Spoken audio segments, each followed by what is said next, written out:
after running 26 miles, to see that finish line is the greatest feeling in the world. And the fact that some monster, some terrorist sought to change that is just so unfathomable. Tonight, we do have new developments in the Boston Marathon bombing. There is a break in the investigation as police say they have identified a possible suspect. Welcome, everyone, to KOIN 6 News at 6. I'm Kelly Day. I'm Jeff Gianola, and here are the facts at this hour. CBS News has confirmed a possible suspect in the Boston Marathon bombings has been identified in surveillance video.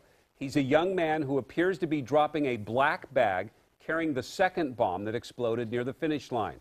According to CBS, sources say that investigators zeroed in on that suspect using cell phone records that showed who was making calls in the area at the time.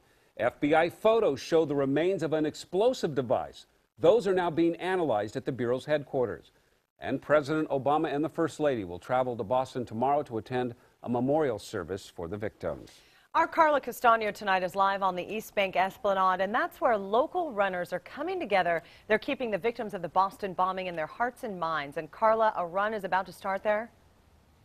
That's right. They haven't started running yet, but they are starting to trickle in. There's about 4 or 5 dozen runners here. You can see them here signing in. We're just on the east side of the river where about 1,000 runners are expected to meet up at 6:30 to run in solidarity for the victims of the Boston Marathon bombings.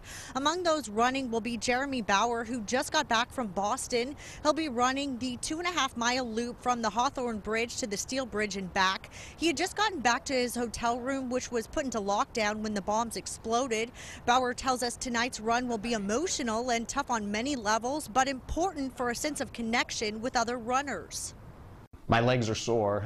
And after a marathon, a lot of times it's hard to do anything running wise, but man, they work, and I will do anything to celebrate and cherish the memories and lives of the people I met in the community in Boston. It's so special, and that it's happening all over the country and the world. Tonight's Run for Solidarity is being put on by the Portland Tri Club, but there are marathon groups all over that are running in solidarity tonight.